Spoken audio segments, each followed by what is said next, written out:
What's up, Raider Nation? Welcome back to the LV Raiders Fan YouTube channel. With week 1 of the NFL season winding down, I just wanted to take a look back at the Raiders' first game against the Chargers. As we both know, it was not a good game for the Raiders, or not a good game for both teams, but especially for the Raiders because they ended up getting a loss. So we're going to go ahead and look at some highlights, kind of just talk about some of the stuff that I've seen. Hopefully they play some of the stuff that is pretty big. I think there's one or two big things that I kind of want to touch on. But yeah, let's go ahead and see. To see it in person, it blows your mind. Here he is, play action on the first play, and it goes back underneath to Dissly, the tight end. And he's got 4 for the first. Herbert tucked it under. He did not want to unload it at the last moment, and it was Crosby coming in. Now, beginning of this game, you can really see that Crosby and Wilkins combination is going to be pretty good for this season. That defensive front, especially Crosby and Wilkins, they were on multiple tackles together. So I think I'm pretty excited to see what they are going to provide for the rest of the season. Adams steps up in these moments. 3rd and 1. All right, that looked like a busted play for a moment, but it's White with a carry. And no gain again, 4th and 1. No more Keenan Allen, Austin Eckler, Mike Williams, and others. 3rd and 18, trying to get in field goal range, and that will get them. Scott's the holder. Here's Dicker. Wow. This kid's got some leg. It's good. 3 on the board for Los Angeles. It's a 3rd and 5 from the pocket. Well done. Passes there for Davante. And Adams takes it to the 42. Davante Adams was absolutely cooking the Chargers this game. I don't understand why Getsy didn't try to get more plays that are intended for Adams. But you're going to see here, he was wide open on this play.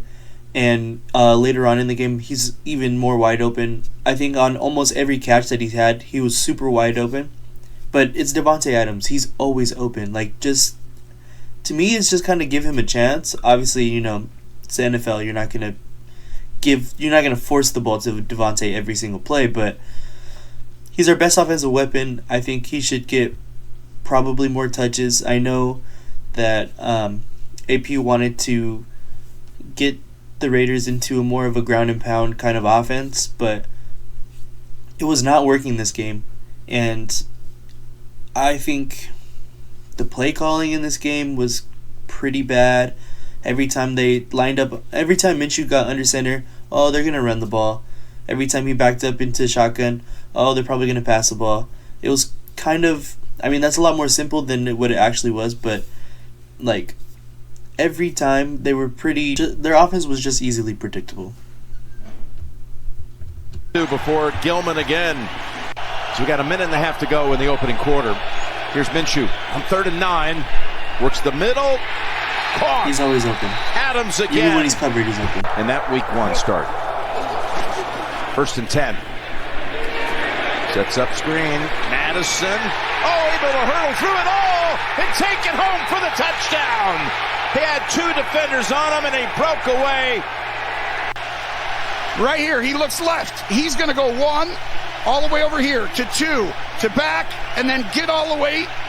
That is outstanding quarterback play. That's why Madison had the leverage to be able to just make the guy miss. They are definitely being heard. 1st and 10. There they go. Get the ball. Johnson spinning out of the tackle by Epps.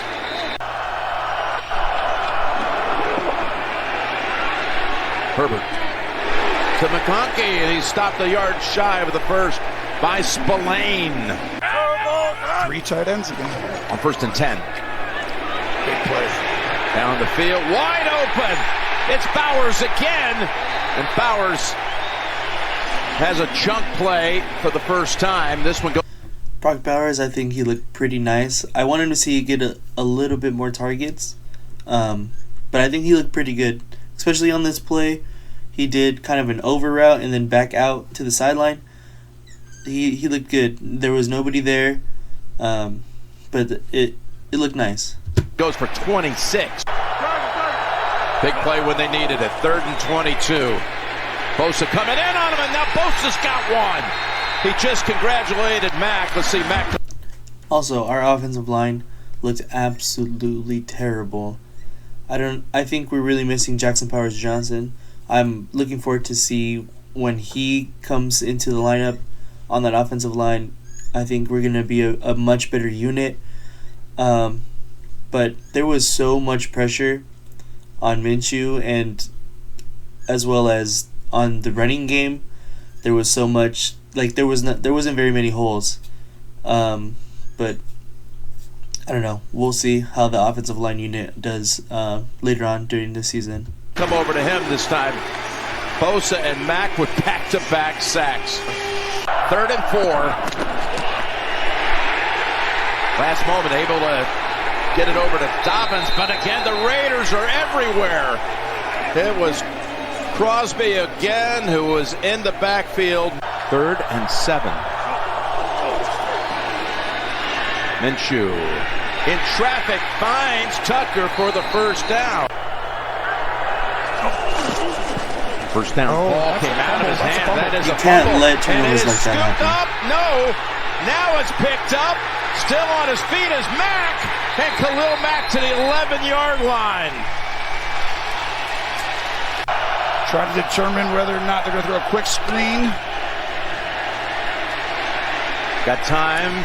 Completes it. There's Palmer, but that didn't do him any good at all. 25-yard field goal attempt. The kick is good. That's the first time we had anybody in the red zone in this game after the Mack recovery. His time in Green Bay, he's got history with the likes of Devontae Adams as Minshew.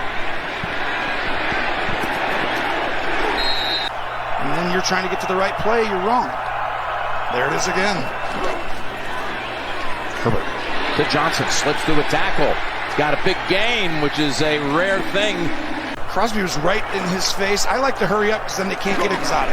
Longest play of the game for the Chargers, went for 16. And here they go up tempo with McConkey making the catch. And set for it. Dobbins slips through it. He's got an open lane. Dobbins is taken off. Dobbins inside the 10 and down to the 5-yard line. J.K. Dobbins.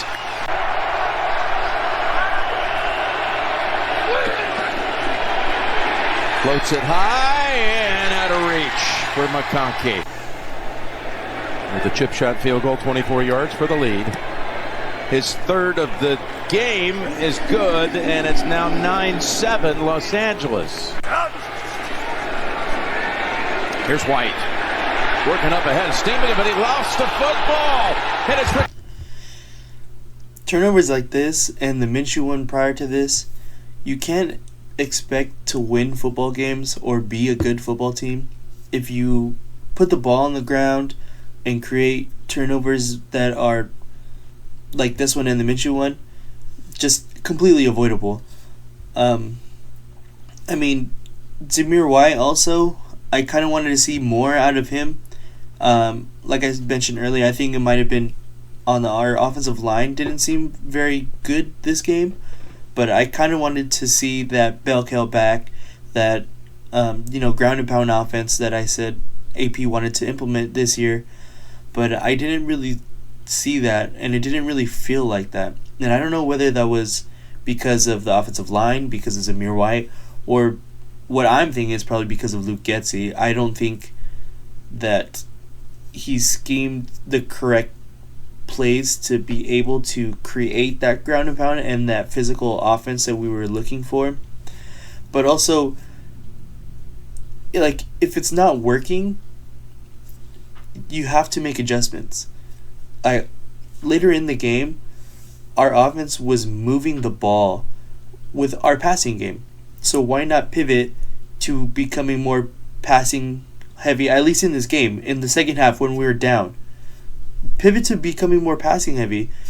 Like, we continue to run the ball and run clock out, and I'm not sure. I don't understand being down and continuing to run the ball. I understand like on short yardage having to get first downs and or like draws on longer downs when the defense may not be expecting it, but you have to pivot off of your original game plan and make adjustments throughout the game, and it just didn't seem that the Raiders did that. Covered by the Chargers. Wow. Man, he was working up ahead of steam, and all of a sudden the ball just kind of slipped out.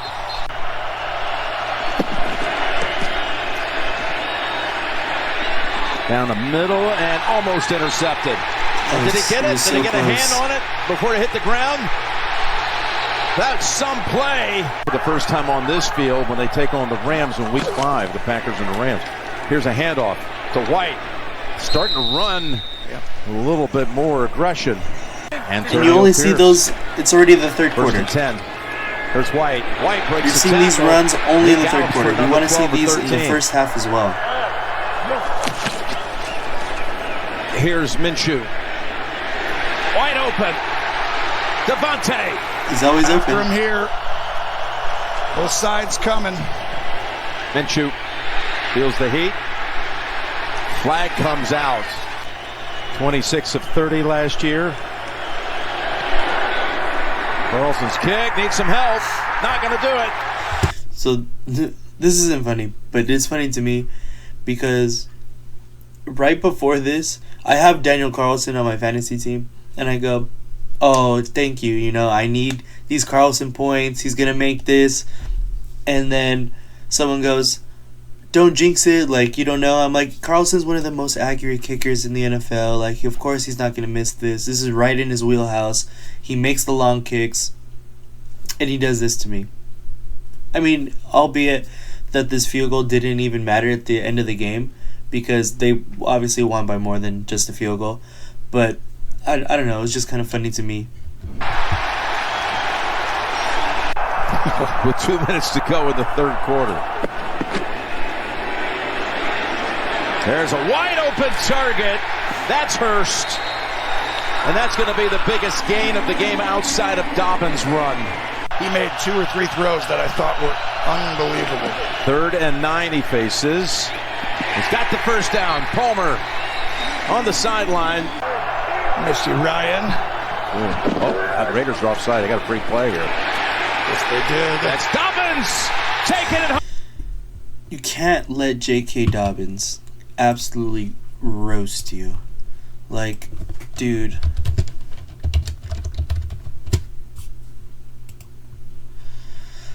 Ten carries for 135 yards. 61 yards on the fourth quarter game ceiling score. Like, 135 rushing yards are the most for any player in a team debut in Chargers history. That is crazy. For J.K. Dobbins to do that against a Raiders defense that we are expecting to be very good this year, you can't let that happen. Home for the touchdown. But watch, once he kind of jumps off sides, he actually takes himself out of the play. Diablo, he can't get back inside of Crosby, so he has to try and make a lunging one forward. Feel like it. 2nd and 7. Complete. Well, to the 45-yard line. That's Bowers. What do you think of what you've seen out of Bowers today? Trying to be a little improvisation. Quarterbacks with That's right. 2nd and 10. You're right there. 2nd and 10 taken off, and on the run, he's got his man. He's got Myers. Myers gets walloped on the way down to the 21-yard line. 3rd and 10.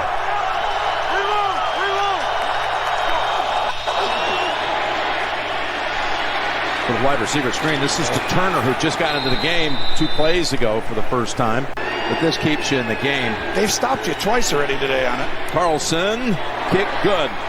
Too close, 32. Carlson. A lot of them are here. Close. 1st and 10. Dobbins cuts outside.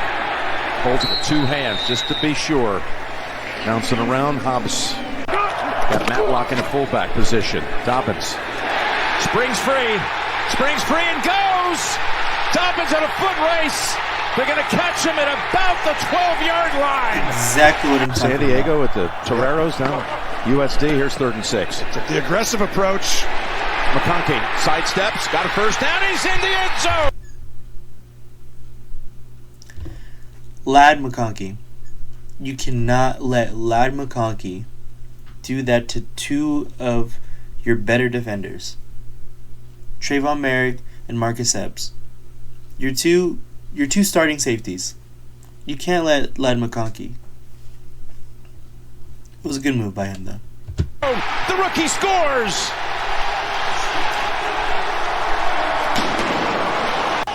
You're going to watch all these guys blitz, and that leaves one-on-one coverage on the back end. And actually, it might have helped the Raiders that Epps didn't tackle him. They've got Edwards as the running back. He was quite the touchdown maker for the Ravens last year in this kind of range, 2 yards out. They go to him, Edwards, and the Raiders wise to it, and they stop him. Get this thing to the finish. As Minshew has an open man. Look at that cut by Myers. Myers is outstanding. I mean, for a 3rd or 4th piece, he's actually like a perfect one. By Abdullah, and he downed it in the end zone. Body, though. What's that, Gene? As you see the pass exactly, play for Jim. You know, when you're dealing with a situation like that, although the football is in the end zone bouncing.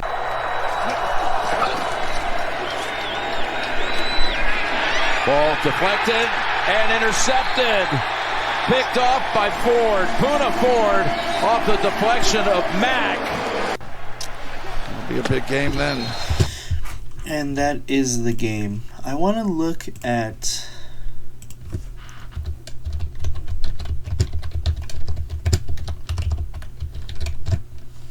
Oop.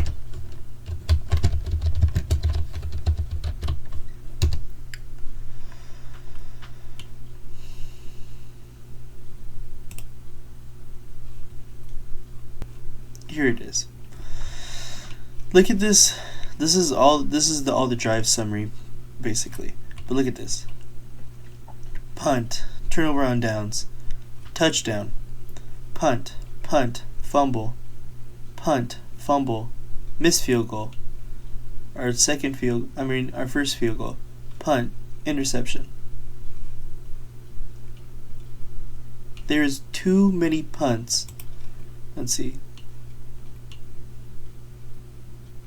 You got a first down on that one. That was a quick 3 and out, basically 4 and out.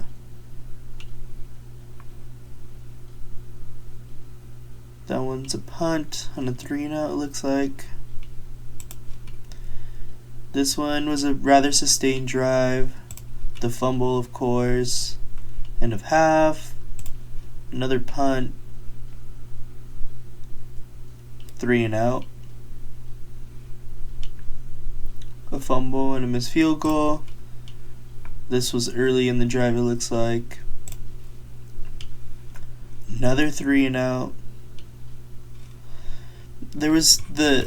Our defense was on the field for much too long. And you can't really win games like that. So basically, this is just all that I want to see from the Raiders for next week. Is going to be either better execution in the running game, because I know they're going to want to run the ball a lot. So I just want to see better execution on the plays, more sustained drives.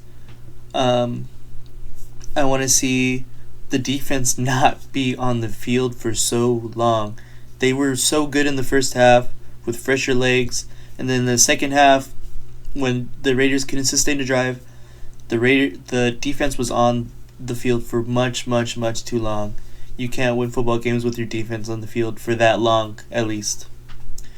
Also, we didn't touch on I think there was 2 big things that AP did as a head coach that I think most people are kind of questioning. The first one that I don't see people talking about a lot, but I thought in real time was kind of weird was, I want to say around 3 minutes most likely in the fourth quarter. AP calls, I want to say it's probably early in the fourth quarter, but AP calls his 3 timeouts, or 2 of them, rather early in the fourth quarter, and I don't really know why. I feel like if you're down, you want to keep your timeouts for when you're trying to come back in the game, but I'm not really sure on that decision. And then the big one being the 4th and 1 punt in in opponent's territory. That one was pretty bad. It was you got to go for it there. It's 4th and 1. You're down in the game. You need momentum. You want to show your team that you believe in them, at least your offense, especially if it's been sputtering there, because at the end of the day, you don't end up winning anyways, but if you want to instill confidence into your offense. But I understand what he was trying to do, because at that time, it accomplished what he was doing, because he punted the ball, he pinned the Chargers back into their own territory, and the Chargers had to punt the ball back, and it gave the Raiders better field position, but they didn't do anything with it. So at that point, I guess it's more retrospectively like hindsight is 20/20, but you have to go for it on that 4th down, especially if you need the points. I don't really get that decision, but I understand what he was trying to do. I know those decisions will get better as he gets more experience as an actual full-time head coach with his own staff, with his own way of coaching. But I want to see him improve in those kind of aspects of the game as well. But yeah, the Raiders travel to Baltimore. Baltimore is coming off of a loss against Kansas City in the NFL season opener last Thursday. I think it's going to be a pretty tough match for the Raiders in Baltimore. We'll see how they respond to the adversity of losing to the Chargers. I want to see some kind of developments from them. I think it'll be a tough game. I'm excited to see the defense, how they handle Lamar. I'm excited to see the offense really get things going, especially in that run game with Zamir White. Just can't put the ball on the ground, can't make dumb turnovers, and expect to win a game. But I'm excited to get the season started. It's only week 1. I can't push the panic button exactly yet. This one was not good, but you can't push it just yet. I know, as Raider fans, you kind of see this a lot, and we expect more. We definitely expect more, but you can't push it just yet. I still have a lot of faith in this team, in this coaching staff, but there's a lot to be desired. So please like, subscribe, comment down below what you think about this game. Follow me on all of my socials at LVRaider10 on everything, on TikTok, Instagram, X, whatever. Follow me on there. Thank you for watching, Raider Nation. Just win, baby.